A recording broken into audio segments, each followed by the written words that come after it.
Stop! Yikes! I don't want any blackberries. White as the very sheets that I was lying on, my heart pounded louder than ever.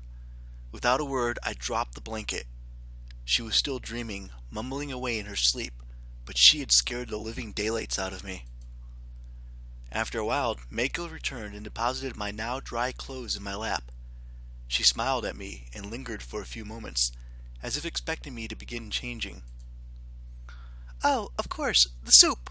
I'll go get it now, but don't change too slowly, okay? I bet you'd hate for me to sneak a peek." Don't think guys spend as much time changing as girls. Wait, were you planning to peek on me? It occurred to me that perhaps Mako is more like her sister than I'd first assumed. Hee hee hee. It sure sounds like you know what you're talking about, Takahiro. And, well, I might have been thinking about it. I'm kind of curious about the difference between us foxes and you humans. Like, it was amazing how easily you carried a sis out of the water. Is it because you're human? Actually, I think it's because I'm a guy. We tend to be stronger than girls. Not to mention, I practice judo almost every day. It would be embarrassing if I couldn't even carry a girl. Judo? Judo. It's a sport of sorts, although it's used for self-defense. Is that why you saved her? Because of this judo? Well, that's not really it. Ultimately, saving a damsel in distress hinges on a man's pride. Oh, can I see it? Your pride? And just what exactly are you looking for, little sister? Oh, Nisama! I wasn't! You're wrong! The soup! The soup's cooking! I need to tend to it! The younger girl scrambled to her feet and dashed out of the room at full speed, her tail comically hanging between her legs as she did.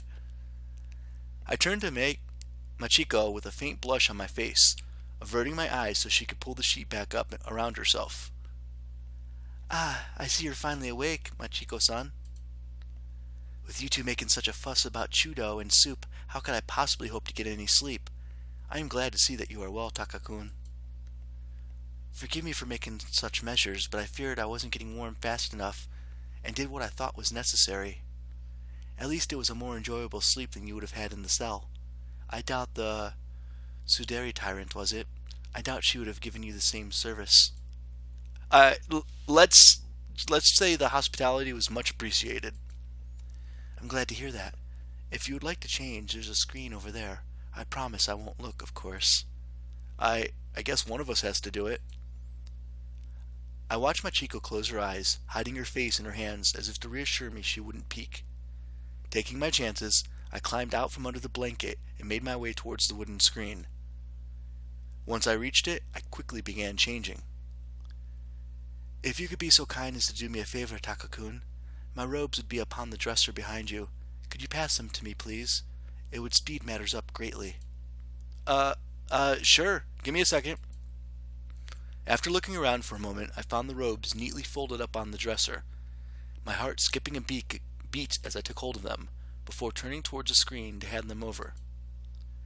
Say, Machiko-san, how come you two walk around stealing people's underwear? I mean, you don't look like bad people to me.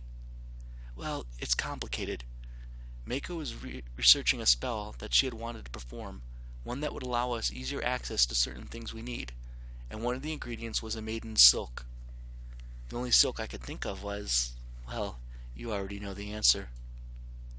By maiden's silk, you mean... I guess I understand why you would think that, but isn't maiden silk another term for a wedding sash? It is in my world, at least. As I said this, the girl appeared from the other side of the screen. I never realized. What's that, Oni-sama? A maiden silk as a wedding sash. All of our work was for naught. Oh, well, at least a wedding sash will be easier to get. I'll just have to marry Takakun. What? A few minutes later.